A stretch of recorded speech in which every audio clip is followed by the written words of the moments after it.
اعوذ باللہ من الشیطان اللعین الرجیم بسم اللہ الرحمن الرحیم الحمد للہ رب العالمین الصلاة والسلام علی اشرف الانبیاء والمرسلین سیدنا و نبینا و مولانا ابی القاسم محمد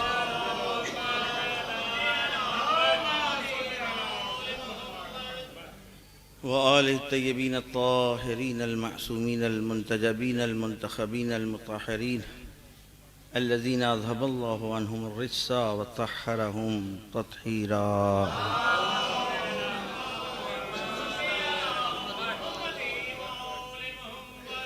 لا سيما بقية الله في الأرضين واللعن على أعدائهم أجمعين من يومنا هذا إلى قيام يوم الدين. أما بعد فقد قال الله سبحانه تبارك وتعالى في محكم كتابه وقوله الحق بسم الله الرحمن الرحيم هل يستوي الذين يعلمون والذين لا يعلمون. صلوات بر محمد والے. میں نے جس آیت کو آپ کے سامنے سرنامے سخن قرار دیا ہے اس کا ترجمہ سن لیں، پھر پوری مجلس آپ کے سامنے ہے. ویسے تو ہمارے اسد صاحب کے اشعار ہی پر ہم پوری مجلس پڑھ سکتے ہیں، اور معمولاً شاعر ہمیں ڈائیورٹ کر دیتا ہے. یہ ہمارے ساتھ حادثہ ہوتا ہے کہ سوچ کر کے کچھ آتے ہیں، اور شاعر کا کوئی بھی شعر جو دل کو لگ جائے تو پھر وہ مجلس اسی پر ہوتی ہے. ایک صلوات بھیجیے محمد والے محمد.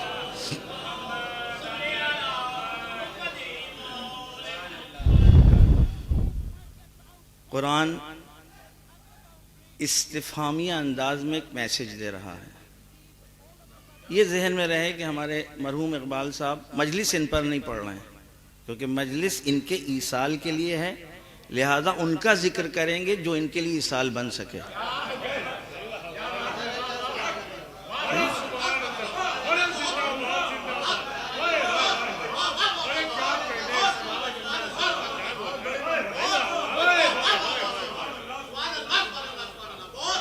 لہذا اسد صاحب کے آخری جو مصرع ہے اس کا مفہوم یہ تھا کہ ذکر علی تیری نجات کا ذریعہ ہے تو تجھ کو کاہے کی فکر ہے. اس مفہوم پر ہمیشہ ہم باقی رہیں. جو چیز ہم کو نجات دلا سکتی ہے وہ صرف ذکر مولا اور علی ہے. جو چیز ہمیں باقی رکھ سکتی ہے وہ صرف قرآن، دین، اہل بیت کا ذکر ہے. بہت اچھا شعر ہے، اور انشاءاللہ کہ ان کی دل کی گہرائیوں سے نکلا، اور یہ شعر صرف شعر تک باقی نہ رہے، ہم سب کی زندگی بن جائے.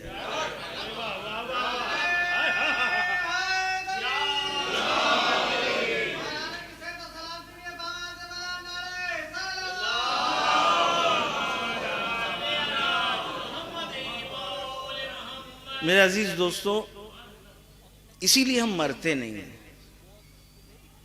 ہمیں موت نہیں آتی ہے، ہم سفر کرتے ہیں.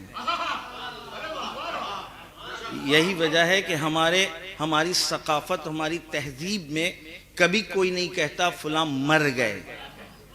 وہ ہندوستانی ممکن ہے ثقافت کا میں گرفتار ہو جائے اور وہ کہہ دے کہ مر گئے، بلکہ کہتے ہیں کہ فلاں کا انتقال ہو گیا ہے. ہمیں کبھی موت نہیں آتی. کیوں نہیں آتی؟ اس لیے کہ ہم نے اپنے آپ کو وابستہ ایسے سے کیا ہے، ایسے ذکر سے، ایسے آئین سے، ایسے مکتب سے، کہ جو ہم کو آب حیات پلا چکا ہے.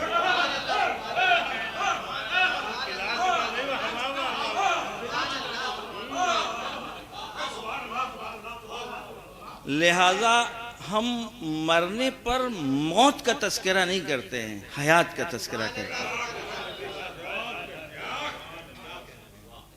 ہم مٹنے پر افسوس نہیں کرتے، حیات کے راستے بتاتے ہیں. موت کیا ہے؟ آپ اتنی موت کی مجالس میں گئے ہیں، کہیں آپ کے اوپر کہیں کوئی ایسی گفتگو کی گئی ہو کہ دیکھیے مرنے کے بعد اب کیا ہوگا اور کیا نہیں ہوگا، بلکہ جتنے تذکرے ہوتے ہیں وہ حیات کے، کہ کیسے آپ باقی رہ سکتے ہیں.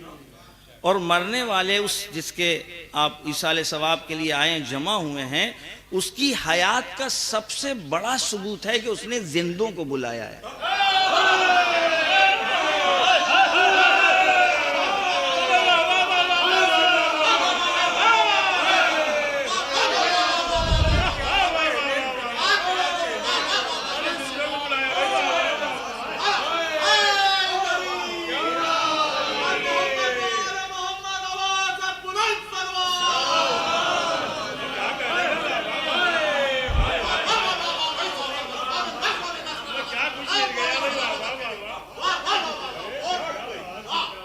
دیکھیے کبوتر با کبوتر باز با باز، صحیح ہے، کبوتر با کبوتر باز با باز. دوسرا مصرع کیا ہے؟ ہم جنس جو ہے وہ اپنے ساتھ پرواز کرتا ہے، اپنے جیسے کے ساتھ بیٹھ کر ہم کلام ہونا چاہتا ہے. آپ کس کے ساتھ اٹھنا بیٹھنا چاہتے ہیں؟ مرنے والوں کو اتنا شوق کیا ہے زندوں کے ساتھ بیٹھنے اٹھنے کا؟ بھئی یہ شب جمعہ ہمیں جو بلایا جا رہا ہے کہ قبر پر آؤ، تشییع جنازہ میں بلایا جا رہا ہے کہ آؤ، تدفین میں شرکت کرنے کے لیے آؤ، یہ تلقین کے موقع پر ہمیں سکھا دیا گیا اس سے باتیں کرو. تم آج اس سے باتیں کرو گے، یہ زندگی بھر تم سے باتیں کرتا رہے گا.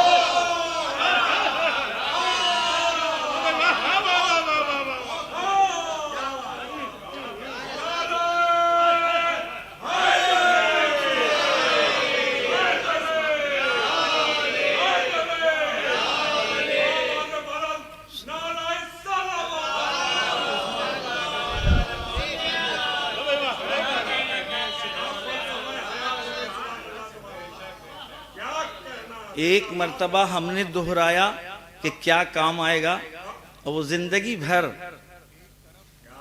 اس کی روح منتظر رہتی ہے، اور وہ ہم کو دہرواتی رہتی ہے اپنی اولادوں کو کہ دیکھو وہ تلقین جو تم نے قبر میں اتارتے وقت ہمیں سنائی تھی، وہ لیسن تمہیں بھی یاد ہے؟ یاد ہے نا جب تم نے ہمیں قبر میں اتارا تھا تو میری میراث کا تذکرہ نہیں کیا تھا؟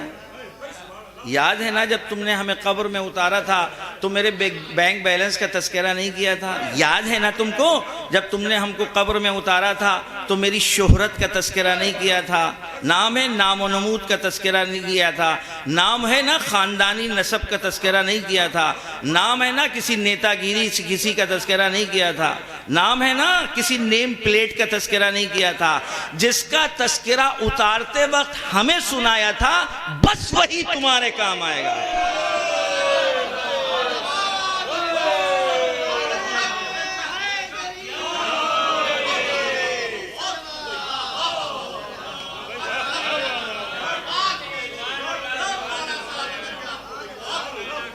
اب دیکھیے پوسٹروں کے اوپر، پمفلیٹوں کے اوپر اور بینروں پر لکھا ہوتا ہے ذکر فضائل و مصائب برائے ایصال ثواب مرحوم فلاں. یعنی آپ آئیے، کیا تذکرہ ہوگا؟ کس چیز کا ذکر ہوگا؟ اگر کچھ آپ کو پہنچانا ہے تو یہ ایگریمنٹ ہے اس وقت سناتے وقت. تلقین جو سنائی ہے وہ ایگریمنٹ ہے. دیکھو ہمیں یہ لیسن تم نے دہرایا ہے، سنایا ہے، بھائی اس پر واقعی رہنا. جب بھی ہم سے بات کرنا اسی تلقین کے مفہوم کے ساتھ بات کرنا.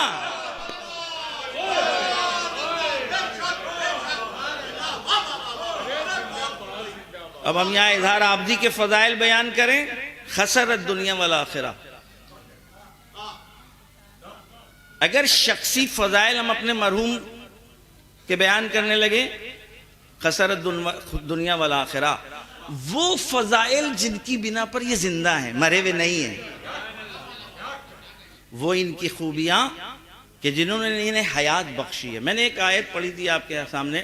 دیکھیے حیات کے علائم اور نشانیاں ہیں.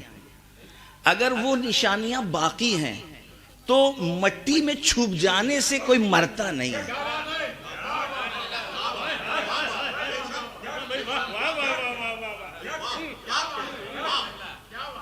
خاک کے نیچے اگر چھپا دیں تو کوئی مرتا نہیں ہے. اس لیے کہ نہ جانے کتنے ایسے زندہ ہیں جس کو ہم دیکھ نہیں پاتے. نہیں بلکہ ایک ایسا زندہ ہے کہ جس کی زندگی سے کائنات زندہ ہے، لیکن اب دیکھ نہیں پا رہے. ہے کسی میں دم جو کہہ دے کہ وہ نہیں ہے.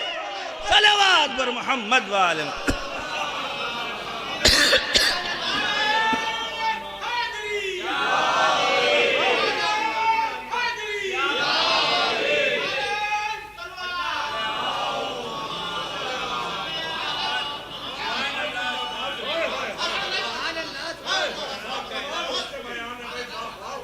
بس حیات کی کچھ علامتیں ہیں.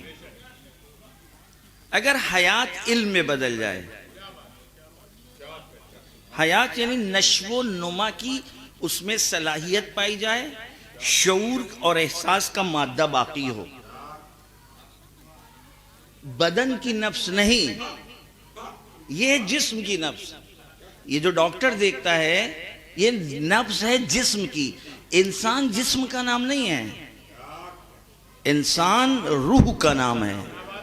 اور روح اور جسم کے مجموعے کو ہم اور آپ انسان کہتے ہیں. اصل اصالت انسان کی اس کی روح اور اس کا نفس ہے. اور یہ نفس ہم نہیں طے کریں گے کہ وہ چل رہی ہے کہ ختم ہو گئی. یہ خالق نفس طے کرے گا.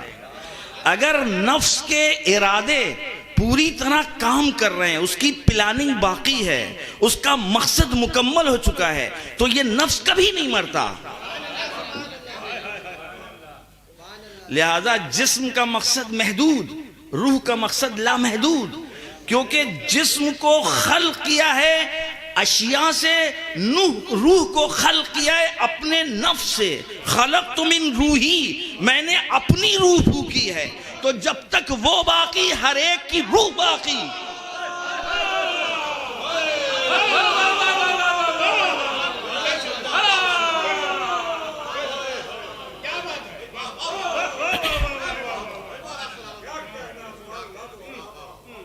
لہذا زندگی کی علامتیں شعور باقی ہو، اس کے فیصلوں کی صلاحیتیں باقی ہوں، روشنی ہو، اور کسی کو نجات دلا سکے. خود تو وہ نجات پا چکا کیونکہ مر چکا ہے نا. ابھی حیات کی اصلی حقیقی حیات کی علامتوں کی گفتگو ہو رہی ہے. ہم اور آپ جس کو زندہ سمجھتے ہیں، یہ پتلیاں جس کی چل رہی ہوں کہتے ہیں زندہ ہے. جس کی زبان چل رہی ہو ہم سمجھتے ہیں زندہ ہے. جس کے ہاتھ چل رہے ہوں سمجھتے ہوں زندہ ہے. لیکن حیات واقعی یہ نہیں ہے. جو دیکھ رہا ہو وہ زندہ ہے. ذریعے دید ہم طے نہیں کریں گے کہ کس آلے سے دیکھ رہا ہے. ہم کیونکہ صرف اس کو پہچانتے ہیں تو ہم نے سمجھا کہ یہ آنکھیں کام نہیں کر رہی ہیں، پتلیاں پلٹ گئیں، تو جلدی سے ہاتھ رکھ دیتے ہیں کہ اب یہ مر گیا. لیکن زندگی تو دیکھنے کا نام ہے نا. تو ہمارے کسی بھی مرنے والے کے بارے میں نہیں کہا جاتا کہ وہ مر جانے، اس دنیا میں جانے کے بعد وہ دیکھ نہیں پاتا. کسی نے سنا ہے؟ ہمارے بچوں میں سے کسی نے سنا ہے؟ ہمارے کان اگر نہ سن سکیں تو کہتے ہیں یہ کان مردہ ہو گئے. لیکن اس سے یہ جسم کی کہ جو آلہ ہے اس کو، لیکن سماعت واقعی وہ ہے کہ جو سن سکے. وسیلہ ہم طے نہیں کریں گے. جب تک اس چہار دیواری میں تھا، مادے اور میٹیریل کے درمیان تھا، لہذا خداوند عالم نے یہاں کے مادے ہمیں اور آپ کے حوالے کر دیے.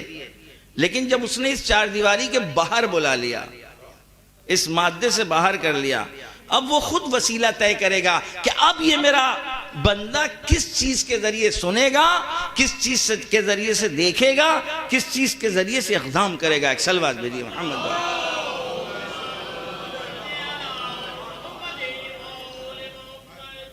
لہذا حیات کی سب سے بڑی علامت روشنی دکھائی دے، احساس کا مادہ ہو.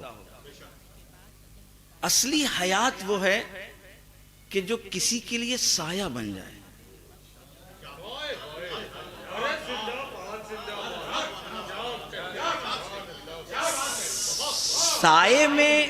سائے میں چلا جانا یہ حیات کی علامت نہیں ہے. پتھر بھی آپ کو ملیں گے جس پر سایہ پڑ رہا ہے، لیکن پتھر کو نہیں کہیں گے آپ زندہ ہے، درخت کو کہیں گے کہ یہ زندہ ہے. کیونکہ درخت نے اپنے پتیوں اور اپنے برگوں کے ذریعے سے سایہ کیا ہے. لہذا یہ ہے علامت حیات. جو اپنا پیٹ بھر لے وہ مادہ ہے کہ آپ کہہ سکتے ہیں کہ یہ جسم زندہ ہے، اس نے اپنی جسم کی بھوک کو دور کیا، لیکن جو دوسرے بھوکوں کا پیٹ بھر دے وہ زندہ ہے۔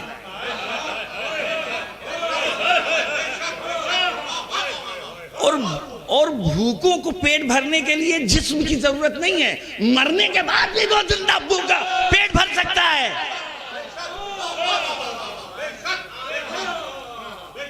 مرنے کے بعد بھی، جسم کو دفن ہو جانے کے بعد بھی اگر کسی کا روح زندہ ہے تو نہ جانے کتنے بھوکوں کا پیٹ بھرتا ہے۔ تاریخ گواہ پوری، اٹھا کر کے دیکھ لیں۔ آج اہل بیت کے نام کے اوپر کتنے دسترخوان چل رہے ہیں۔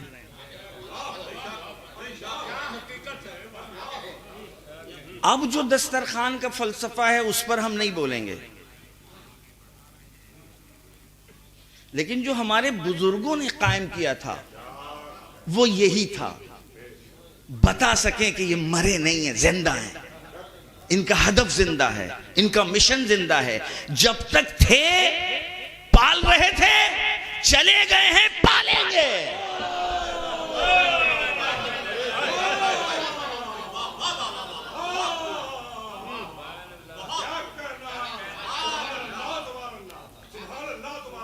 کتنے لوگ اس ملک میں آئے تھے ہجرت کر کے، اور آج کتنے ہیں؟ یہ کیسے اتنے ہو گئے؟ یہ ان زندوں کے دسترخوانوں کا نتیجہ ہے کہ جن کے ذریعے سے مشن باقی ہے۔ ان کے اہداف پر ہمارے بزرگوں نے کام کیا۔ شیرمال والے، نہاری والے، روٹیوں والے، یہ کہاں تھے؟ ان کو جوڑا ہے، ان کو جوڑا ہے، ان کو جوڑا ہے۔ کشتی کون پکڑے گا؟ اب وہ جس سے کیوڑا پھینکا وہ چھڑکا جاتا ہے، کیا بولتے ہیں اس کو؟ گلاش پاش کون پکڑے گا؟ کون تھے پکڑنے والے لوگ؟ بتائیے آپ سب لوگ تو ذریعوں میں یاد ہوگا نا۔ یہ اس بات کی دلیل تھی کہ یہ مرے نہیں ہیں، آج بھی تم کو دعوت دے رہے ہیں آپ کی، آ جاؤ تو زندہ رہو گے۔ صلوات بھیجئے محمد والے۔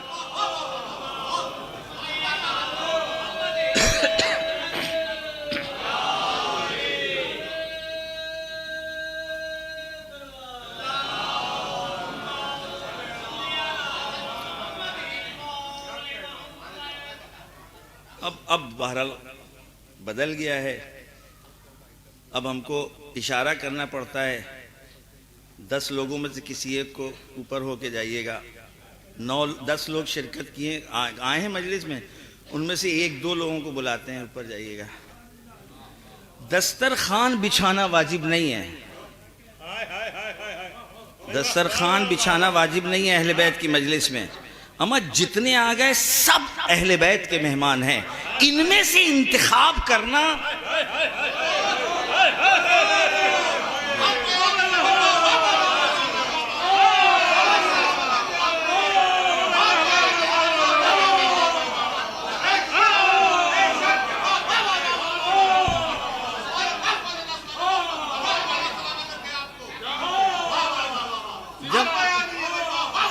جب ہم اپنے بیٹے بھائی کا ولیمہ کریں تو وہ میرا دسترخوان ہے، اور جب مجلس حسین کا دسترخوان ہے تو وہ میرا دسترخوان نہیں ہے۔ حق نہیں ہے کسی دوسرے کے دسترخوان پر اپنی چلانے کا، حق نہیں ہے، شرعاً حرام ہے۔ اگر اس دسترخوان کو امام حسین کا دسترخوان سمجھ رہے ہیں، مسئلہ پوچھ لیجئے گا علماء سے۔ اگر یہ دسترخوان مجلس کا دسترخوان اگر امام حسین علیہ السلام کا ہے، دیکھیں ہم یہ نہیں کہہ رہے ہیں کہ آپ جو کر رہے ہیں وہ غلط ہے، یہ آپ خود طے کریں گے کہ آپ نے اپنا دسترخوان بچھایا تھا کہ امام حسین کا بچھایا تھا۔ لہذا ہم کسی کی نیت کو یہاں بیان کرنے نہیں آئے ہیں، مسئلہ شرعی کے تحت بات کر رہے ہیں۔ صلوات بھیجئے محمد۔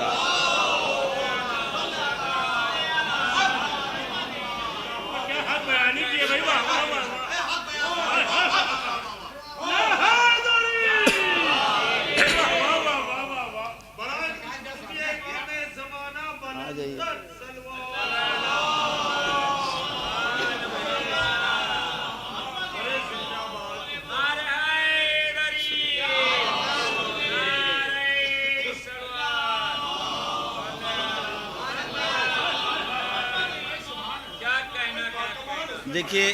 دیکھیے اسی اصول کے تحت اسی اصول کے تحت میں نے یہ اپنے اظہار چھوٹے بھائی کو فون کر کے کہا میرے لال اتنی زحمت کر رہے ہو، وہ کربلا کا صحن جو ہے وہ امام حسین سے مخصوص ہے، لہذا ہماری مرضی سے وہاں کوئی کام نہ ہو جائے.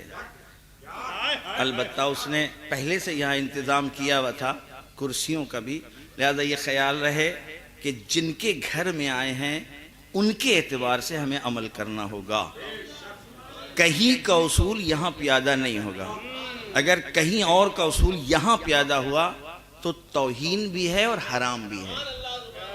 کھڑے ہو کے کھانا حرام نہیں ہے، کہیں مسئلہ شرعی منتقل غلط نہ ہو جائے، لیکن جس کا گھر ہے اس کے اعتبار سے چلنا ہوگا.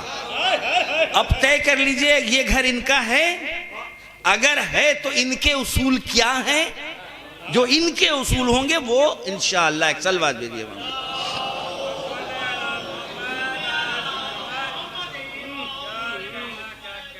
میرے عزیز دوستو، ہم اس لیے زندہ ہیں، اب کہتے ہوئے بھی ڈر لگتا ہے، کیونکہ ہم جیسے مولویوں میں گفتگو تو زندگی کی ہے لیکن عمل میں صرف مردگی چھائی ہے.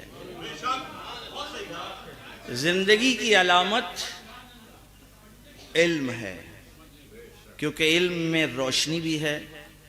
علم طاقت کا نام ہے، علم انرجی کا نام ہے، علم کشتی کا نام ہے، نجات کا نہیں.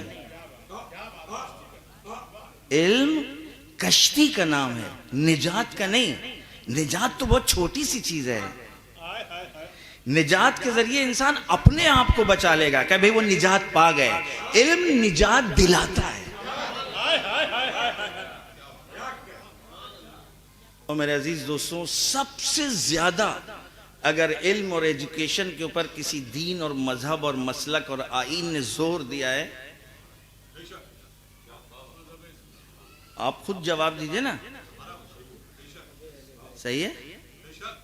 معذرت کے ساتھ دوسرے جب آپ ادیان کو اٹھا کر کے دیکھیں گے تو دوسرے ادیان کے فالوور عالم ہیں، انکار نہیں ہے، اما جب مذہب کی تھاٹ میں پہنچیں گے، ان کے اصول میں جائیں گے، تو علم کو انہوں نے اس کا کرائیٹیریا معین کیا ہے، کنڈیشن لگائی ہیں، کون علم حاصل کر سکتا ہے اور کس کو علم حاصل کرنے کا حق نہیں ہے.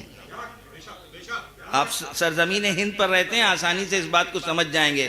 جو انہوں نے تخلیق کے حصے بانٹے ہیں کہ کون کہاں سے خلق ہوا ہے، تو جو اوپر سے خلق ہوا ہے وہ تو پڑھ لکھ سکتا ہے. یہ وہ لوگ ہیں بادشاہ لوگ، راجہ لوگ، ان کے بچوں کو پڑھنے کا حق ہے، اور جو ان کو پڑھنے کا حق نہیں ہے. پڑھنے کی منادی رہی ہے. آج جو اتنا زیادہ یورپ ہم سب پاگل ہوئے ہیں یورپ کے اوپر، انکار نہیں کہ ان کے پاس ہے. بحث یہی ہے، سوالیہ نشان یہی ہے کہ جہاں دعوت تھی، جہاں اتنی زیادہ دعوت، اتنی زیادہ تشویق، اتنی زیادہ سفارش، وہاں تو ہم جیسے. اور جہاں منادی تھی، جہاں روکش تھی، جہاں منع کیا گیا تھا، وہاں آپ دیکھ لیں. اس کا مطلب وہاں انقلاب آیا، تبدیلی آئی، چینجنگ آئی، اور یہاں ہم نسیان کے شکار ہو گئے، فراموشی کے شکار ہو گئے، غفلت کے شکار ہو گئے، غلط افتخار کے شکار ہو گئے. نہیں، فخر فروشی میں پڑے رہے. کامیابی اس میں نہیں ہے کہ آپ کو نجات مل جائے گی. ارے آپ کو نہیں نجات دے گا تو کس کو دے گا؟ اس میں ہمارا کمال نہیں ہے. کمال اس میں ہے کہ ہم اپنے ذریعے کتنوں کو نجات دلا پائیں گے.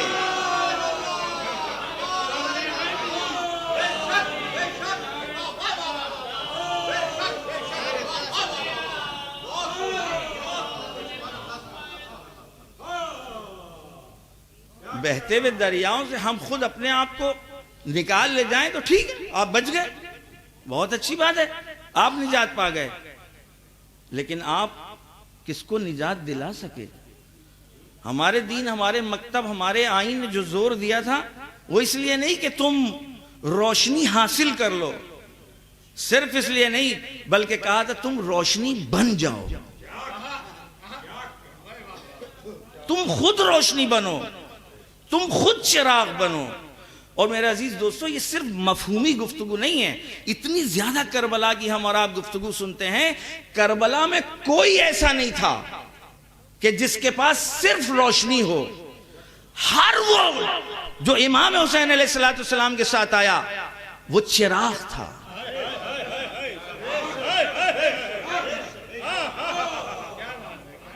وہ چراغ تھا۔ ان الحسین مصباح الہدی و سفینۃ النجات، حدیث ہے کہ امام حسین علیہ السلام چراغ ہدایت ہیں اور نجات کے لیے سفینہ ہیں۔ امام حسین علیہ السلام کے ساتھ جتنے تھے، خدا کی قسم وہ سب کے سب چراغ تھے۔ ان میں سے اگر کسی نے کسی صحابی کا بھی دامن پکڑ لیا تو اس نے چھڑایا نہیں ہے، اس نے گلے لگایا ہے۔ حساس ترین حالات میں اس نے انتظار کیا ہے۔ اگر کسی نے کہہ دیا کہ ہم بھی آ رہے ہیں، آپ بتائیے جلدی میں کیا ہوتا ہے جب حالات خراب ہوں؟ اے بھیا آئیے نہیں تو میں نکل جاؤں گا۔ یہ اپنے کو نجات دلانے کی فکر ہے۔ لیکن اگر اس خراب حالات میں کوئی کھڑا رہے کہ اگر میں چلا گیا تو یہ چھٹ جائے گا، اور وہ اس کو اپنے ساتھ لے جانے کے لیے انتظار کرتا رہے، تو اس کا مطلب یہ یہیں سے کشتی بن گیا۔ ابھی ارادہ ہمراہی حسین کیا تھا، یہ کشتی بن گیا۔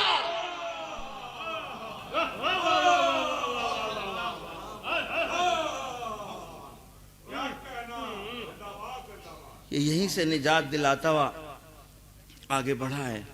لہذا جتنا زور، جتنی تاکید ہمارے مرحوم ماسٹر اقبال صاحب رشتے میں ہمارے ماموں لگتے تھے، جتنا ہمیں یاد ہے، بہرحال نام ہی ان کا ماسٹر صاحب پڑھ گیا تھا، سوائے پڑھائی لکھائی کے اس کے علاوہ ہمیں کچھ نہیں پتا جب تک۔ اور ماشاءاللہ سے اپنے لیے نئی زندگی کی، انہوں نے اپنے لیے زندگی نہیں کی، اپنے لیے وہ زندہ نہیں رہے بلکہ پورے خاندان کو سمیٹ کر رہے۔ یہ بھی میں نے کسی سے سنا نہیں ہے بلکہ یہ سب کچھ دیکھا ہے، بہنوں کے ساتھ، بھائیوں کے ساتھ۔ اور میں تو سمجھتا ہوں بعنوان بھائی اور بہن سے مرحلہ بہت آگے تھا، اس لیے اولاد ہونے کے بعد پھر انسان فطرت کے اعتبار سے بھی بڑھ جاتا ہے، بھائی بہن کا کھچاؤ کم ہو جاتا ہے اور اولاد کا کھچاؤ بڑھ جاتا ہے۔ لیکن ہم نے ان کی زندگی میں یہ فرق نہیں دیکھا، اس کا مطلب فطرت سے بڑھ کر کوئی اقدام کر رہے تھے۔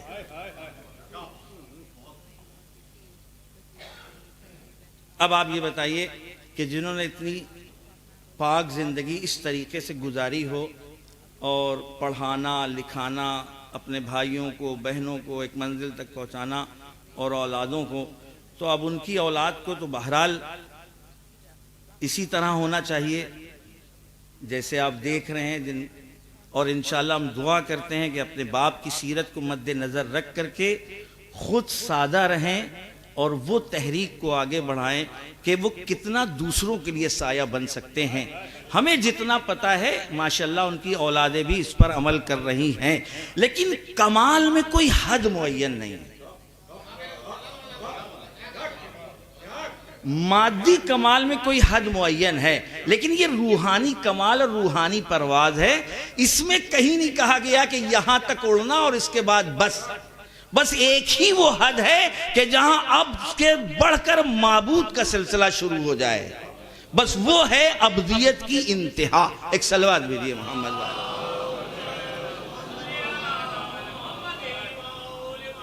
پانی دو. کیا کہوں گے؟ گھڑی خراب ہے.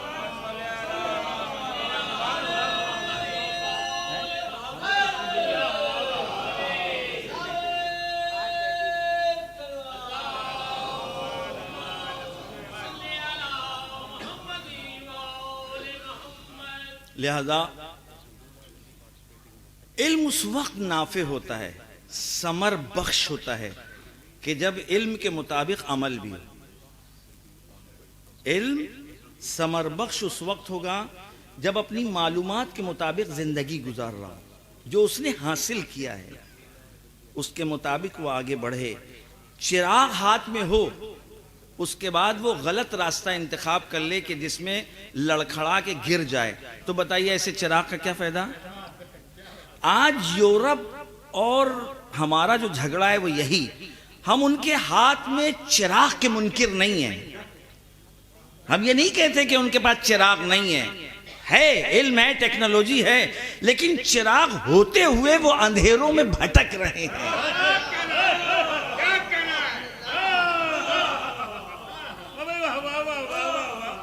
دیکھیے، جس کے پاس علم ہے، معلومات ہے، چراغ ہے، تو اس کو خوب پتا ہے قارون کے بارے میں، اس کو خوب پتا ہے فرعون کے بارے میں، اس کو خوب پتا ہے نمرود کے بارے میں، صحیح ہے، اس کو خوب پتا ہے شداد کے بارے میں.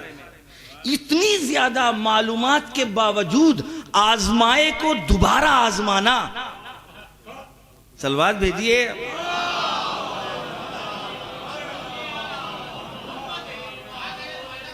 اپنے بچوں کے لیے یہ بتائیے کہ کیا ہے واقعہ، جھگڑا کیا تھا موسیٰ کا، جناب موسیٰ کا اور فرعون کا؟ حق کا، حق و باطل کا. ہمیں مانو، اور وہاں یہ ہے کہ قضا ربک الا تعبدوا الا ایہ، ہمارے علاوہ کسی کو نہ مانو. اس کی مانو جس کو ہم منوانا چاہتے ہیں. بھئی ہمارا جو اختلاف ہمارے دوسرے بھائیوں سے ہے وہ یہی تو ہے. وہ بھی بیچارے خدا کی ماننا چاہتے ہیں، ہم بھی خدا کی ماننا چاہتے ہیں، لیکن خدا کی کس طرح مانے، بس اس میں اختلاف ہے. ہم کہتے ہیں جس کو خدا منوا رہا ہے اس کی مانیں گے تو خدا تک پہنچیں گے. اما جس کو آپ نے بنایا ہے اس کے بارے میں ہمیں یقین نہیں ہوگا کہ پہنچائے گا وہاں کہ نہیں.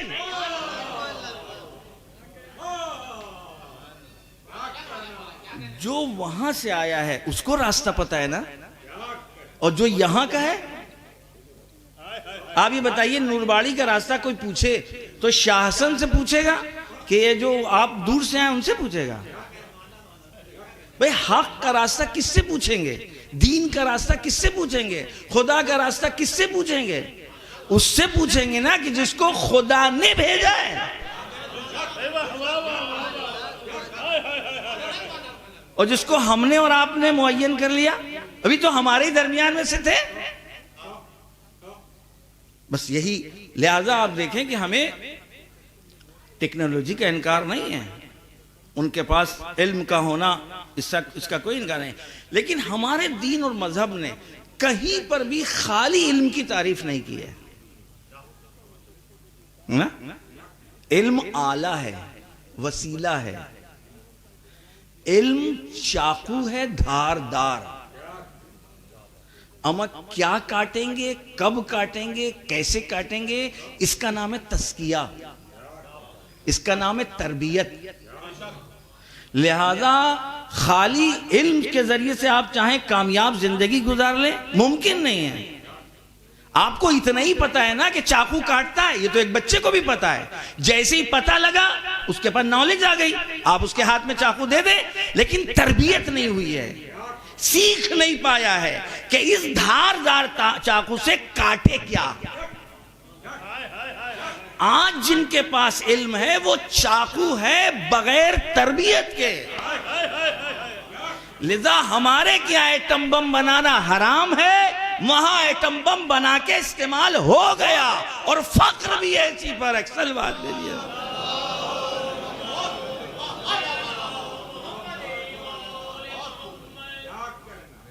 اور اسی پر حکومت ہو رہی ہے، اسی افتخار کے پر، اسی ناز کے پر.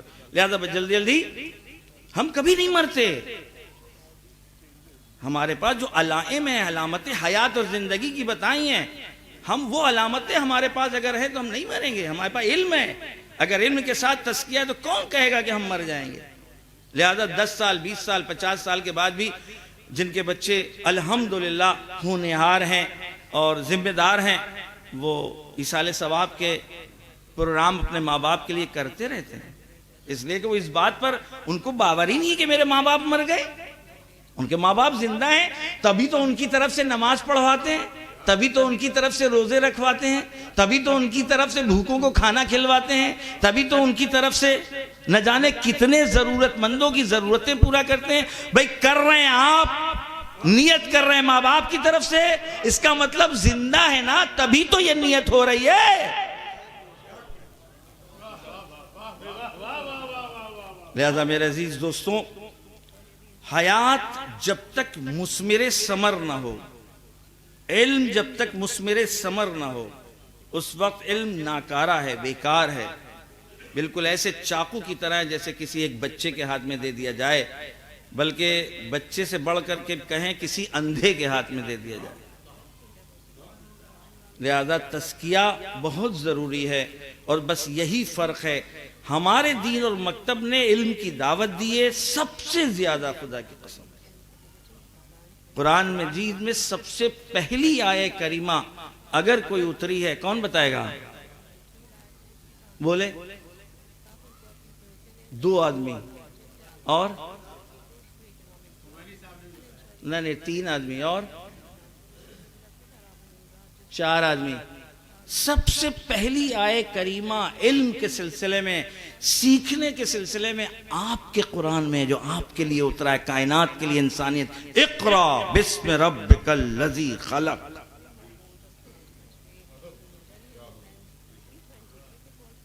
آپ کے لیے سب سے آئین اور مکتب میں اگر کسی نے قلم کو اہمیت دی ہے تو آپ کے دین نے.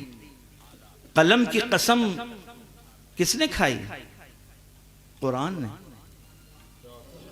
نون والقلم.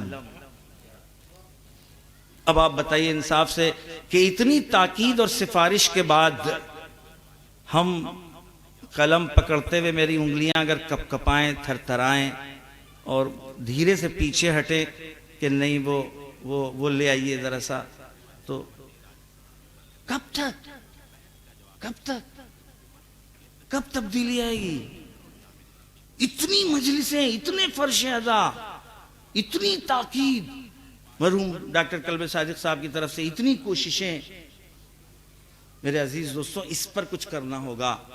اگر مرحومین کے ایصال ثواب کے لیے کچھ زندگی بانٹنا چاہتے ہیں تو دسترخوانوں سے انکار نہیں ہے، وہ آپ جانیں اور آپ کی جیبیں جانیں، لیکن کچھ ایسا کریے کہ لوگوں کو کشتی بنا دیں، لوگوں کو سفینہ بنا دیں، لوگوں کو سایہ دار درخت بنا دیں، لوگوں کو ظرف نہ بنائیں، لوگوں کو دریا اور چشمہ بنائیں. صلوات بر محمد وآل محمد.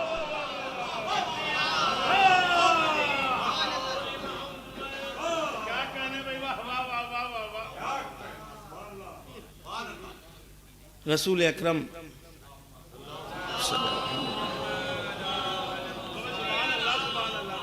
ایک بزم میں وارد ہوئے. ان کے اصحاب 2 حصوں میں بٹے ہوئے تھے. ایک گروہ عبادت، تسبیح و تہلیل، اللہ اللہ اللہ، سبحان اللہ سبحان اللہ، الحمدللہ الحمدللہ، قرآن کی آیتیں، اور ایک طرف علمی مباحثہ اور علمی مناظرہ اور علمی مذاکرہ. ایک طرف علمی مناظرہ و مذاکرہ، گفتگو، ڈیبیٹ، اور ایک طرف تسبیح تسبیح، اللہ اللہ اللہ.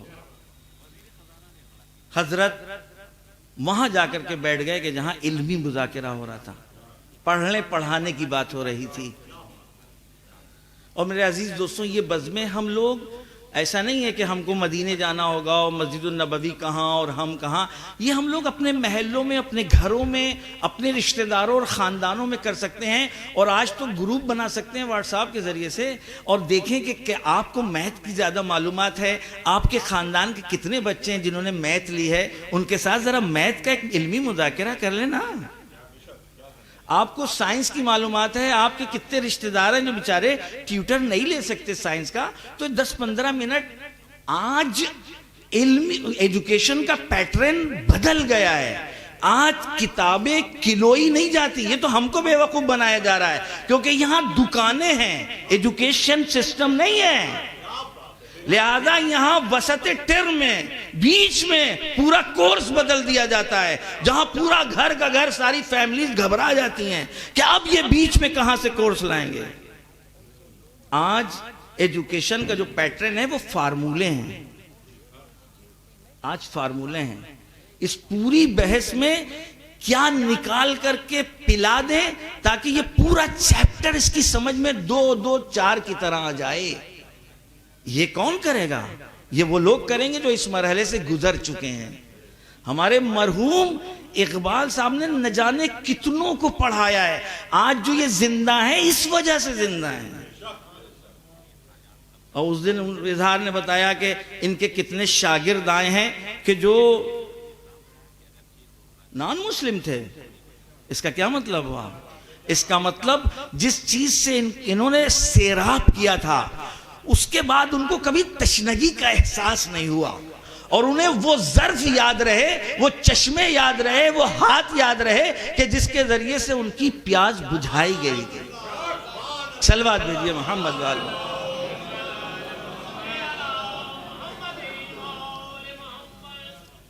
زیادہ آپ کا وقت نہیں لیں گے، بس ہمارا ٹائم ہو گیا ہے. اور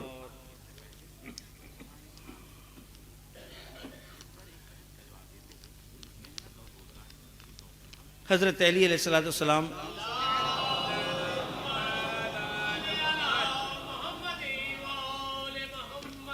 علم کی فضیلتوں میں علم کی برتری مال کے اوپر آپ نے کئی برتریاں گنوائی ہیں، جس میں سے 10 برتریاں نہج البلاغہ میں آپ نے ارشاد فرمایا ہے.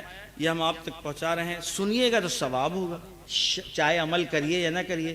ایسا ہمارا دین ہے کہ چاہے عمل کرے نہ کرے ثواب تو مل ہی جائے گا. لہذا ہم کو ثواب کے لیے ہی بلایا جاتا ہے. سنا ہے نا آپ نے؟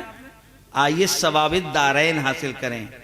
دارین کا مطلب ہے دنیا اور آخرت دونوں کا، جبکہ یہ غلط ہے. اگر ہمیں عمل کرنا ہے تب ثواب دارین ہوگا، اور اگر سن کر کہنا ہے بھئی کیا کہنا، میرے مولا کتنے عالم دین تھے کہ جنہوں نے اتنی زیادہ پیچیدگیاں بتا دی، تو بس ہمیں ایک ثواب وہاں ملے گا. اس دنیا میں ثواب کا مطلب کیا ہے؟ ثمر. اس دنیا میں اس آیات و حدیث کے اوپر عمل جب کریں گے وہ ثمر بخش ہم اپنے عمل کی دنیا میں دیکھیں گے، تب اس دنیا میں ہم کو پتہ لگے گا کہ اس حدیث کا ہم کو فائدہ پہنچا کہ نہیں پہنچا. جلدی تاکہ آپ کا وقت برباد نہ ہو. ایک بات یاد رکھیں، ایک اور حدیث سن لیں. نہج البلاغہ میں حضرت فرماتے ہیں قیمت کل امرئ ما یحسن، ہر انسان کی قیمت اس کی پسند ہے. اب ایکسپلین کا وقت نہیں ہے، کسی اور موقع کے بعد. یعنی اگر ہم اپنے آپ کو تولنا چاہتے ہیں تو جہاں لکڑی کے لٹھے تولتے ہیں وہاں بھی جا سکتے ہیں. معلومہ جب تولے جائیں گے تو انہوں نے کہا نہیں مولانا صاحب 82 کلو کے ہیں بھائی، 92 کلو کے ہیں. آپ نے دیکھا نہیں باڈی بلڈروں کو، وہ ان کے بدن تولے جاتے ہیں. اسی اعتبار سے اعلان ہوتا ہے کہ اب 150 کی لڑائی شروع ہے، اب 120 کی لڑائی شروع ہے، اس لیے کہ اب یہ اتنا وزن اٹھا سکتے ہیں اور اتنا وزن ہے، اتنا ویٹ ہے ان کا. بس یہ قیمت کل امرئ ما یحسن، اس کو پسند کیا ہے. لکڑی کے ترازو میں چاہ کے تول کر کے اپنے جسم کا وزن معلوم کرے، یا سنہار کی دکانوں پر جا کر کے باریک سوئی کے اوپر جہاں سونا تولا جاتا ہے وہاں اپنا وزن تولے. پسند اس کی کیا ہے؟ ڈھیر ہے کہ لطافتیں ہیں، باریکیاں ہیں. صلوات بر محمد والے.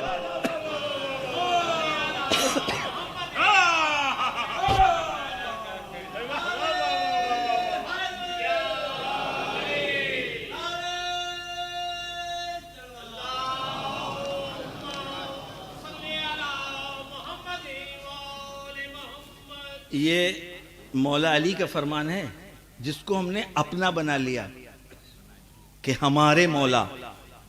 یہ جو انہوں نے فرمان ارشاد فرمایا ہے صرف آپ کے لیے نہیں، اما آپ عمل کریں تو خوشی زیادہ ہوگی. ہم عمل کریں تو مولا کو ہمارے خوشی زیادہ ہوگی. اب ہم نہیں کر رہے ہیں، دوسرے کر رہے ہیں، یہ اس کا نیچرلی اثر ہے. جو بھی علی کے فرمان پہ عمل کرے گا اس کو فائدہ ہوگا. یہ خدا کا بنایا ہوا اصول ہے کہ جو کچھ ہم نے حق بتا دیا، اب اگر حق پر عمل کرے گا اس کو فائدہ پہنچے گا. لہذا حضرت فرماتے ہیں کہ یاد رکھنا، علم تم کو بچاتا ہے، مرنے نہیں دیتا. مال کو تمہیں بچانا پڑے گا، مال کی حفاظت تمہیں کرنا ہوگی، اور اس خطرے میں تم مر بھی سکتے ہو.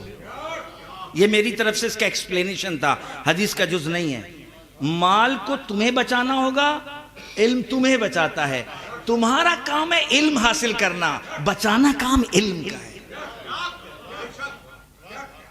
بچائے گا تمہیں علم، تم صرف علم حاصل کر لو. اس لیے کہ یہ دونوں میں فرق ہے.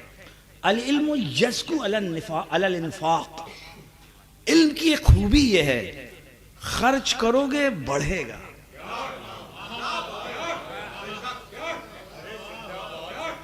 چپکے سے خرچ کیا تھا نورباڑی میں، لیکن مرحوم اقبال صاحب کے گھر سے پیڑ پودے اور ان کی شاخیں باہر نکلنے لگی. اور ان کا ایک بھانجا امریکہ میں، ان کو بھی انہوں نے پڑھوایا تھا، اور ایک بھانجا ڈاکٹر بن گیا کا، ان کو بھی انہوں نے پڑھوایا تھا. چپکے سے یہاں خرچ کیا تھا، اور جب یہ پھیلا تو سب اپنے آپ کو جوڑ لیں. نہیں ہماری بھی فیس وہی میرے ماموں دیتے تھے، ہماری بھی فیس میرے ماموں دیتے تھے.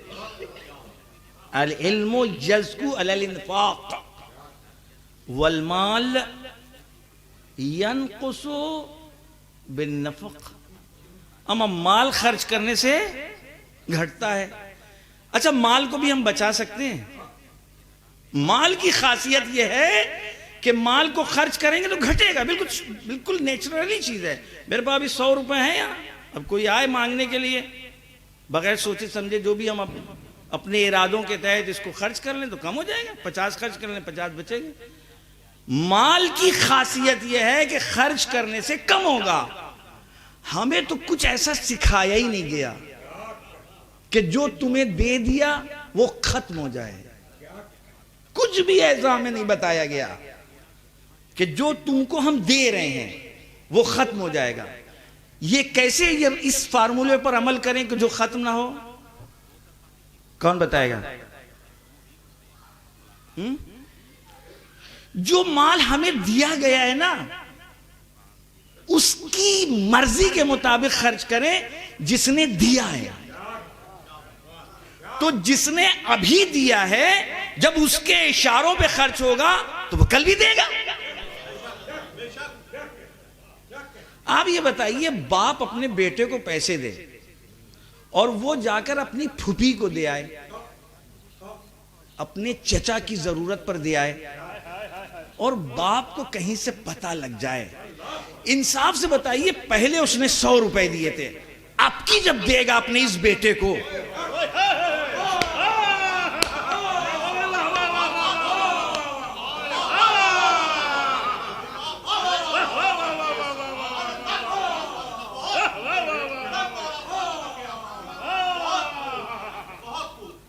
ان سب فارمولوں پہ ہم اور آپ عمل کرتے ہیں کہ نہیں کرتے ہیں؟ کرتے ہیں نا، سب کرتے ہیں، میں پتہ ہے کرتے ہیں. یہ سب نیچرلی چیزیں ہیں. ارے میرا بیٹا اتنا لائق کہ یہ میرے رشتوں کو بھولا نہیں. اور اگر کوئی بندہ خدا کے رشتوں کو نہ بھولے،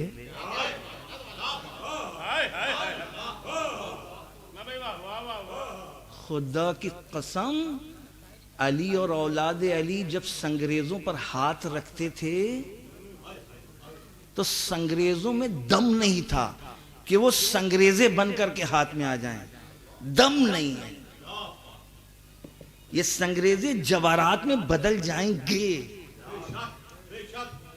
اس کو اپنا نیچر بدلنا ہوگا، اس کو اپنی طبیعت بدلنا ہوگی، اس کو اپنی خاصیت بدلنا ہوگی، اس لیے کہ جو کچھ تھا اس کے پاس اس نے سب اس کے لیے خرچ کیا ہے، اور اب جب یہ سنگریزیں اٹھا رہا ہے تو جب وہ خرچ کیا تھا وہ بھی اس کا سمجھ کے، جب یہ اٹھایا تب بھی اس کا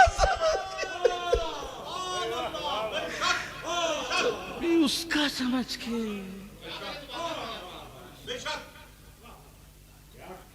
لہذا جب میدان خیبر میں گئے اور وہ کارنامہ انجام دیا اور در خیبر کو اٹھایا، اور وہ پوری ایک تاریخ ہے، بہرحال ایک خیبر آپ بھی سنتے ہیں، دعا کریے کبھی، بہت دل چاہتا ہے کہ تاریخ خیبر ہم آپ لوگوں کے سامنے پڑھیں کہ خیبر ہے کیا، یہ سب جو ہم اور آپ سنتے ہیں یہ بھی ایک فضیلت ہے کہ خیبر اکھاڑ لیا، در خیبر اکھاڑ لیا، بہت لمبی تاریخ ہے۔ آج جو آپ یہ یہودیوں کو دیکھ رہے ہیں یہ اس وقت بھی یہی تھے،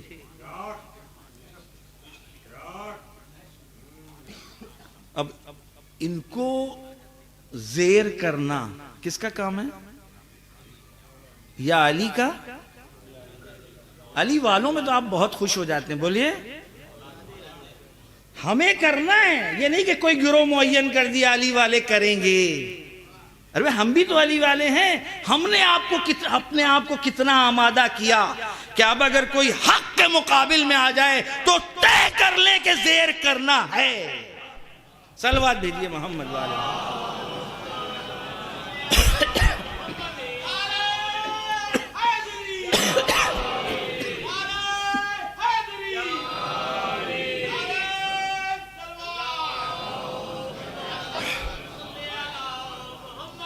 بس میرے عزیز دوستو زیادہ آپ کا وقت نہیں لیں گے، بہت وقت لے لیا، اور بس میں کیا بھی بیان کر رہا تھا جو ادھر چلا گیا تمہیں نہیں، خیبر میں تو بات آ گئی۔ خیر، ہم نے کہا آج کے دور میں تجربہ شدہ کو دوبارہ آزمانا جہالت کی دلیل ہے، ٹھیک ہے، اسی لیے ہم کہتے ہیں کہ علم تو ہے، کیونکہ تزکیہ نہیں کیا، اپنا تربیت نہیں ہوئی، لہذا آپ دیکھ لیں کہ حق والوں کو دوبارہ سے آزمانا یہ بالکل وہ ہے۔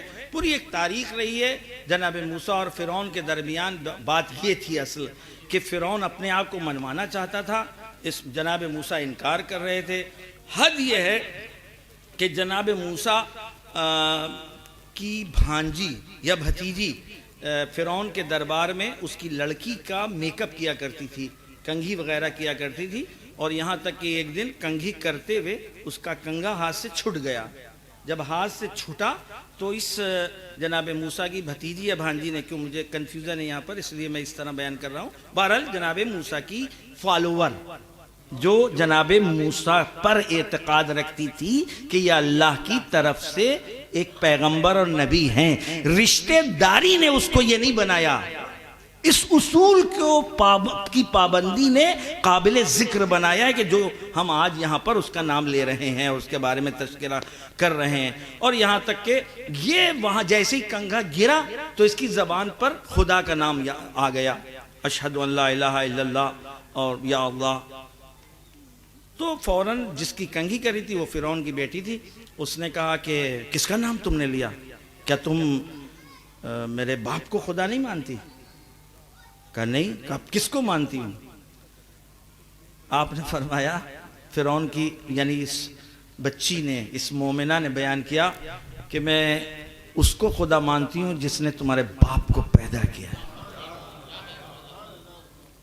اور پھر پوری داستان ہے، یہ خبر فرعون تک پہنچی، فرعون نے بلایا، کہا تم انکار کرو، وگرنہ اس کے 4-5 بیٹے تھے، ایک بیٹا قتل کیا، کہا انکار کرو، دوسرا بیٹا قتل کیا، کہا انکار کرو، تیسرا بیٹا قتل کیا، کہا انکار کرو، معجزہ نہیں ہو رہا ہے، معجزہ ہو نہیں رہا ہے، بچا لو معجزے سے۔ کہا ابھی اس نے اپنے ایمان کا امتحان نہیں دیا ہے، جب تک کہ امتحان ہم نہیں دیں گے اس وقت تک کہ معجزے کا انتظار نہ کریں۔ اب ہمیں سب کو پوچھنا ہوگا اپنے آپ سے کہ ہم نے اپنی زندگی میں کتنے امتحان دیے ہیں۔ یہ سنت خدا ہے، یہ اللہ کا اصول ہے کہ جب تک کوئی بندہ امتحان، ہاں ایکسیپشن موجود ہیں، استثناءات موجود ہیں، اب وہ خدا کی مرضی کہ کسی کو درمیان سے حر کی طرح اٹھا لے، اب یہ اس کی مرضی ہے. اب ہمیشہ ہم اور آپ سب حر بننے کی دعا مانگتے ہیں کہ ہمارے ساتھ معجزہ ہو جائے اور بیچ سے اٹھا کر کے اما درمیان میں کوئی حبیب، کوئی سعید، کوئی مسلم ابن اوسجا، بھئی ان کی تو پوری زندگیاں امتحان میں گزری ہیں. یہ بتائیے امام اپنے لشکر میں حر جیسے سپاہیوں کے منتظر ہیں کہ حبیب و مسلم ابن اوسجا کے بہت باریک موڑ پر لے آئے ہیں کہیں میسج غلط نہ پہنچ جائے. حر اور حبیب میں اب کوئی فرق نہیں ہے. ارے جب نگاہ امامت نے چن لیا تو اب ہمیں کوئی حق نہیں ان کے درجات معین کرنا. ہم چننے سے پہلے کی بات کر رہے ہیں. ہم کس چیز کا انتظار کر رہے ہیں؟ ہم امتحانات سے چاہتے ہیں اپنے امام کے ساتھی بننا کہ اپنے سلسلے میں معجزے کے منتظر ہیں؟ صلوات بھیجیے محمد والے محمد.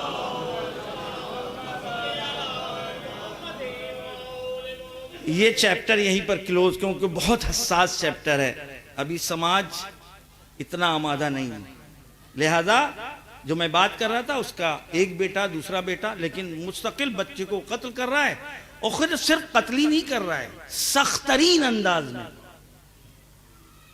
باقاعدہ ایک کڑھاؤ روشن کیا گیا ہے، چل رہا ہے، رکھا ہوا ہے، اور اس کڑھاؤ میں جلتا ہوا موم ہے یا کوئی ایسی چیز ہے کہ جس میں ڈالنے کے بعد وہ اسی میٹر میں تبدیل ہو جا رہا ہے.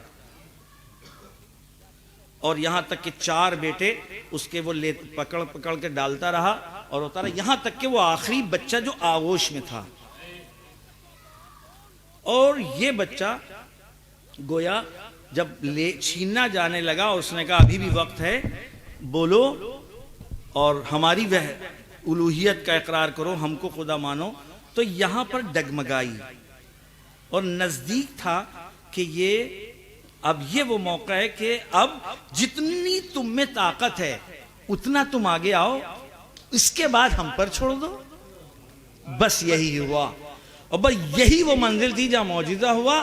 جس طریقے سے عیسیٰ بولے ویسے ہی یہ بچہ بولا، خبردار اماں آپ حق پر ہیں، آپ حق پر ہیں، ہم کو مر جانے دیجئے، لیکن آج آپ کے ذریعے حق کی فتح کا اعلان ہوگا. صلوات بر محمد والے.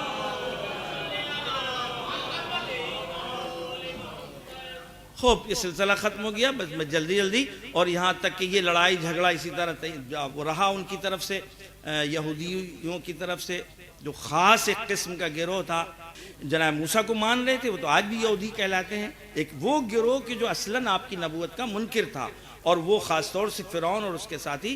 اور فرعون کا لشکر چلا پیچھے اور حضرت موسیٰ کو حکم ہے کہ اب تم یہاں سے نکلو.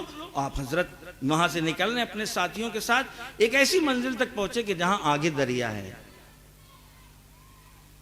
اب نہیں پتا کہ جس طریقے سے خداوند عالم نے فرعون کے لشکر کو بھی دریا کے کنارے بلا کے غرق کیا تھا، شاید آج بھی کسی وادی میں باطل کی ساری طاقتوں کو اکٹھا بلا کر کے غرق کرنے کا ارادہ ہے. اے میرے پروردگار، تو ارادے کا مالک ہے، تجھ سے درخواست تو کر ہی سکتے ہیں نا. تو نے کہا ہے نا مانگو، ہمیں حق ہے نا مانگنے کا، لہذا تجھ سے مانگ رہے ہیں.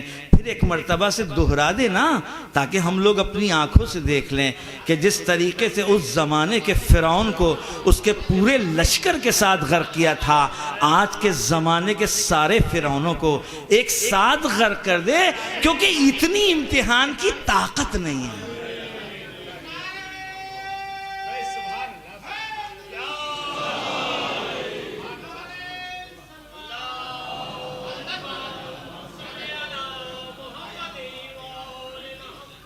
اور جب بالکل دریا کے کنارے پہنچ گئے تو آگے دریا ہے، پیچھے لشکر ہے، پیچھا کر رہا ہے.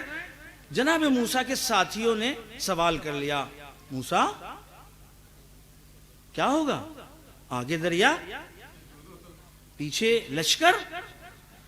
جناب موسیٰ نے فرمایا ان اللہ معی، اللہ ہمارے ساتھ ہے، وہ ہمارے ساتھ ہے، لہذا یہی جواب ہے، اللہ ہمارے ساتھ، اس کے بعد کچھ نہیں۔ اب ہر آدمی طے کرے واقعی اللہ کے ساتھ ہے، یہ وہ طے کر سکتا ہے جلدی جو خود اللہ کے ساتھ ہو، جس کو یقین ہو کہ ہم نے خدا کے راستے سے اپنا قدم نہیں ہٹایا، اور کبھی اگر بھٹکے سے ہٹ بھی گیا تو شام کے رات کے سناٹے میں توبہ کر لی، پروردگار معاف کر دینا، غفلت میں ایسا ہو گیا ہے، دشمنی میں تیری نافرمانی نہیں کی ہے۔ اور اس کے بعد بالکل ادھر سے قریب پہنچ چکا ہے لشکر، حکم موسیٰ عصا مارو، دریا میں عصا مارا۔ اب یہاں ضد ہے،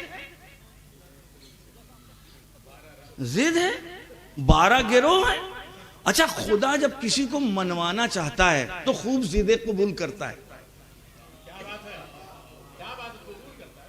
خوب ضدیں۔ اب کوئی ایک دوسرے راستے جانا نہیں چاہتا، وہ کہتے ہیں ہم ہر قبیلہ الگ الگ راستہ ہو، لہذا حضرت کو 12 مرتبہ،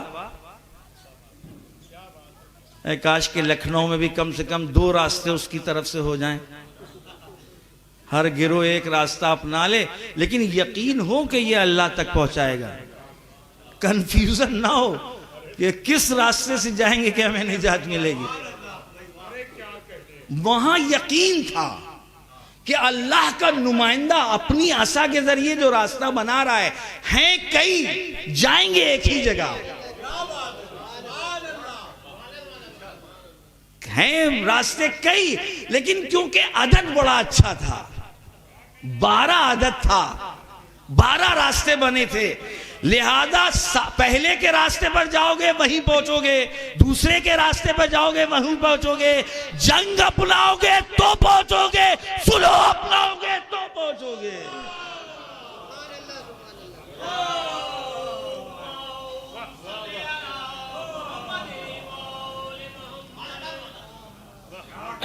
اور جب وہ سب نکل گئے، یہ واقعہ آپ کا سنا اپنے بچوں اور جوانوں کے لیے، جب یہ وہ سب نکل گئے اور انہوں نے کہا کہ راستہ تو بنا ہے، چلیے ہم بھی چلیں، یہ وہ موقع ہے جہاں شیطان کی بھی نہیں چلتی ہے نا۔ شیطان کو خدا نے مہلت دی ہے، کہتا اپنی پوری طاقت آزما لو، جب تم تھک جاؤ گے تب ہماری ابتدا ہوگی۔ اور بہرحال یہ فرعون اپنے پورے لشکر کے ساتھ، اپنے جاہو حشم کے ساتھ اسی دریاؤں سے پہنچا۔ بیچ میں شروع میں جب آیا تھا، دریا کے شروع میں بھی تو ڈبو سکتا تھا، 10% پہ جب آئے تھے ڈوب جاتے، 20% پہ، 30% پہ نہ، بیچ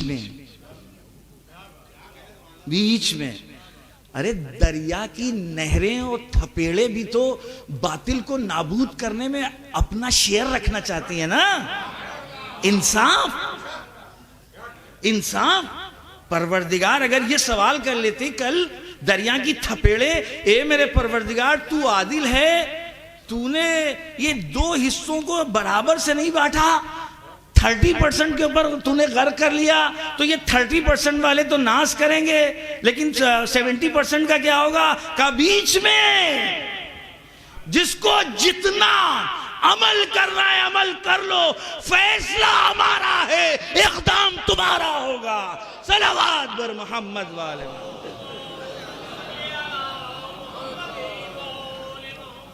ایک اور صلوات بھیجیے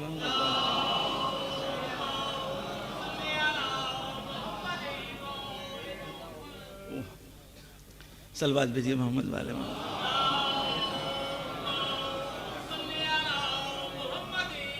معذرت کے ساتھ، ہماری غلطی نہیں ہے، ماشاءاللہ یہ گھڑی بہت دنوں سے خراب ہے۔ خوب آپ جانتے ہیں ہمارے شیعہ اوقاف کا اور شیعہ معابد کا اور شیعہ کی جو عمارتیں ہیں، ماشاءاللہ پورا محلہ شیعوں کا روزانہ یہاں زیارتوں کے لیے آتے ہیں، ان میں سے ہم بھی ہیں، ماشاءاللہ دیکھ رہے ہیں۔ اور یہ اب سیل گیٹ بدلنا ہوگا میرے خیال سے، لیکن اب کون اتارے کون بدلے، پیسے کی مشکل نہیں ہے، غفلت کا شکار ہے۔ ابھی ہم کہیں سب لوگ کہیں گے لیے مولانا 100 روپے ہماری طرف سے، 100 روپے 100 روپے. یہ چندے کی جو عادت پڑی ہے وہ اس لیے، اگر کام کی عادت ہوتی تو چندے کے غلے نہ آتے.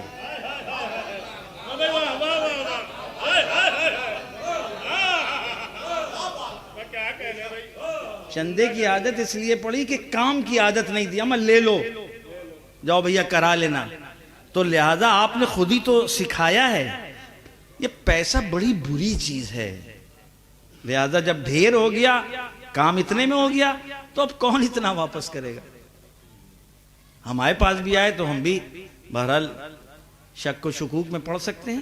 خوب لہذا معذرت، ہر چیز پر بہت زیادہ بول ڈالتے ہیں، اسی لیے بہت برے ہیں. عرض کر رہے تھے کہ غلطی اس کی ہے، 1 گھنٹہ پورا ہو چکا. 1 گھنٹے سے زیادہ اصلاً ارادہ نہیں تھا، قطعاً غلط ہے. آپ سب لوگ بہرحال شب ورکنگ نائٹ ہے، کل کام بھی ہوگا.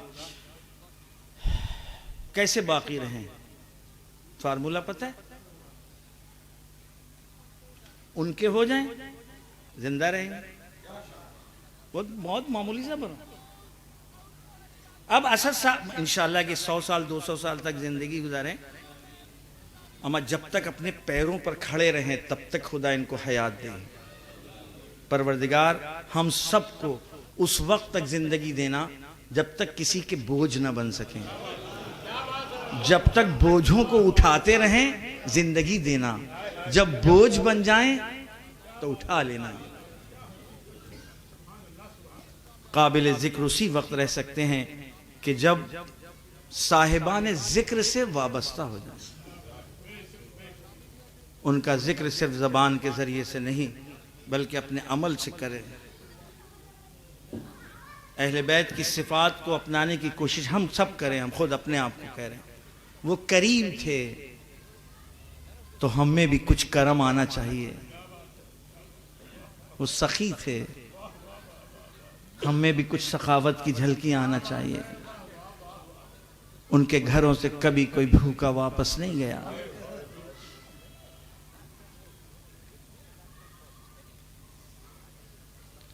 اپنے لباس دیے انہوں نے.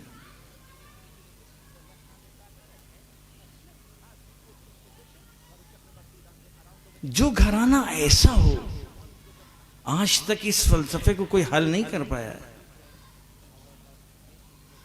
کہ جس نے اپنے لیے زندگی کی نہیں، گزاری نہیں. اچھا کوئی ایک فرد کسی گھر میں ایسا ہو جائے، لیکن جہاں گھر کی ہر فرد، حتیٰ گھر میں اگر کنیز بھی ہے تو بھی ویسی اپنے لیے زندگی گزاری نہیں، ہمیشہ دوسروں کے لیے. اس کے ساتھ اگر کوئی انہونی ہو جائے جس کا آدمی جس کے بارے میں سوچ بھی نہ سکے. آپ یہ بتائیے کہ یہ پوری داستان اہل بیت کے گھرانے کی آج کسی نان مسلم کے سامنے رکھیں کہ وہ یہ صفات کے تھے، اور اس کے بعد ان کے بچے پانی کے لیے تڑپے. نہیں پانی کے لیے تڑپائے گئے.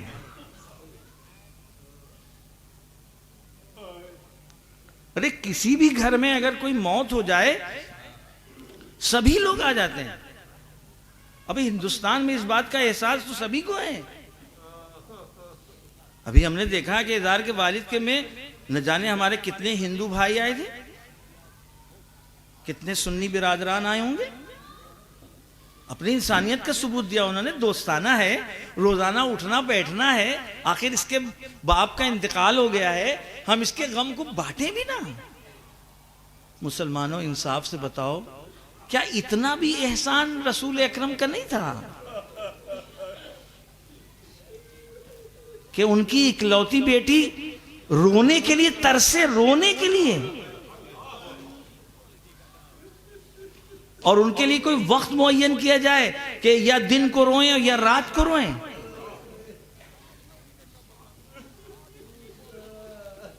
اور جب وہ دنیا سے جائے تو علی جیسا انسان اپنے بچوں سے کہے کہ دیکھو بلند آواز سے نہ رونا. اور چھوٹے بچے تھے، اس احساس میں کہ کہیں چیخ نہ نکل جائے تو بچوں کے منہ میں کپڑے رکھ دیے جائیں یا بچوں سے کہا جائے آستینے رکھ لو منہ میں.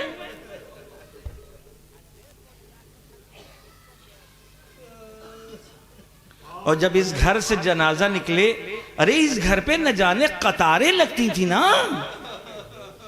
مسجد میں اگر کسی کی کوئی پرسان حالی نہیں ہوتی تھی اور کوئی فقیر کوئی سائل جب لوٹنے لگتا تھا تو لوگ کہتے تھے کیا فاطمہ کے گھر پہ نہیں گئے کیا؟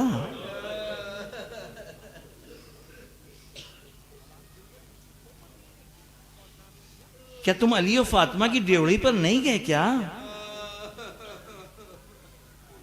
اور اس گھر سے جب جنازہ نکلے، حسن جیسے جوان کا، جوانان جنت کا جو سردار تھا، جس کو رسول نے اس طرح پہچنوایا تھا، اور وہ جنازہ نکلے، اس جنازے کے اوپر تیروں کی بارش ہو.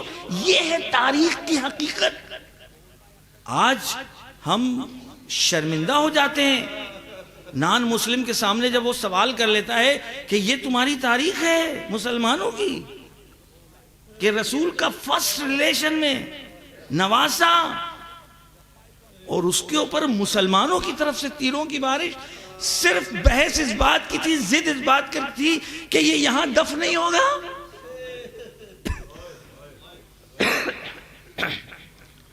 بس میرے عزیز دوستوں، میں اس مرحوم کے، اپنے مرحوم اقبال صاحب کے جتنے بھی بازماندگان ہیں، مخصوصاً ان کے بیٹے، ان کو تسلیت اور تعزیت پیش کرتے ہیں اور ان کو خوشخبری دیتے ہیں اور کہتے ہیں آپ خوش نصیب ہیں، خوش نصیب ہیں، خوش قسمت ہیں کہ مرنے میں بھی میں نے بہتوں کو دیکھا آپ کے یہاں، اور آج 3 دن گزرے ہیں، تیجے کی مجلس ہے، اس میں بھی دیکھیے اتنا بڑا مجمع آیا ہے تاکہ آپ کے غم کو ہلکا کریں. لیکن بس میرے عزیز دوستوں، کلیجہ پھٹ جاتا ہے جب کربلا کے مصائب سامنے دیکھتے ہیں اور سنتے ہیں کہ سید سجاد کے مصائب کو کوئی ہلکا کرنے نہیں آیا.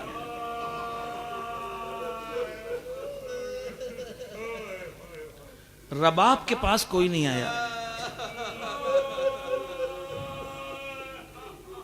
ام فروہ کے پاس کوئی نہیں آیا، نہیں زینب کے پاس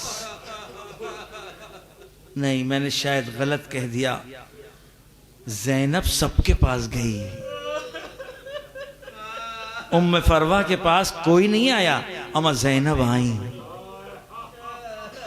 رباب کے پاس کوئی نہیں آیا لیکن زینب آئیں.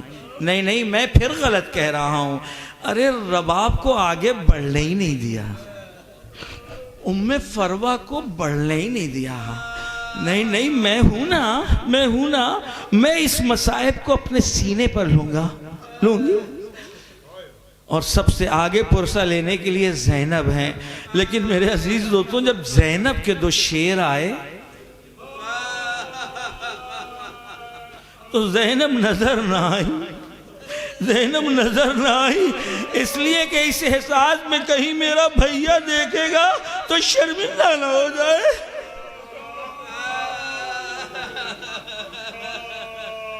اور ان کے بازماندگان واقعاً غم اور مصیبت میں ہے کہ ان کا باپ درویاس اٹھ گیا، لیکن جنازہ کتنے احترام سے اٹھا. کربلا کا کفن دیا گیا، آب زمزم ڈالا گیا، قبر میں غسل دینے کے لیے عزیز و اقارب موجود تھے، لیکن میرا بچوں سوال کربلا میں جنازہ بے غورت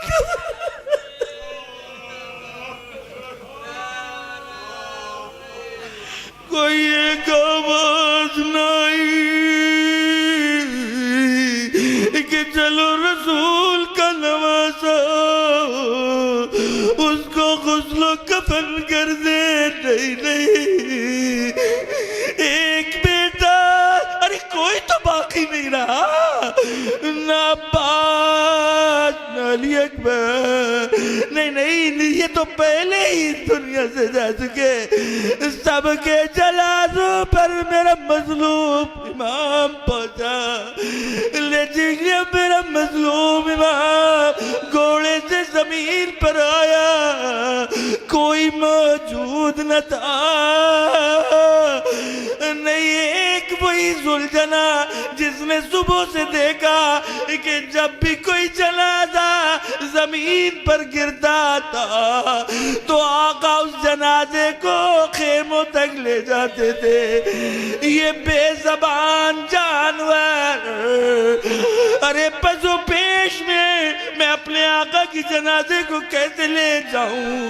تاریخ گواہ ہے، اپنے زانووں کو زمین پر رکھا، اپنی پیشانی کو خون حسین میں ملا اور خیمے تک پہنچا، پیر زمین پر پڑ گئے، ہلا کی آواز دی، شاید کہنا چاہتا ہو ارے میں بے زبان ہوں، مجبور ہوں، میں اپنے آقا کو نہیں لا سکتا، لیکن آقا کے مرنے کی خبر لایا ہوں، اپنے آقا کا خون لایا ہوں، لیکن کس نے سب سے پہلے خبر لی؟ 4 سالہ سکینہ تھی، ایک مرتبہ گھوڑے کی پاؤں میں بائے، میرے بابا کے گھوڑے میرے بابا کو لے گیا تھا، تیری پشت پر سوار ہو کر گیا تھا، میرا بابا کہاں ہے؟ میرے بابا کو کہاں چھوڑا آیا؟ یہ بچی خود ہی سوال کرتی ہے اور خود ہی جواب دیتی ہے، ہاں میرا بابا مارا گیا نا، میرے بابا کو قتل کر دیا، مجھے پتا ہے، لیکن مجھ کو اتنا بتا دے میرا بابا پیاسا تھا، میرے بابا کو قتل کرنے سے پہلے پانی ملا۔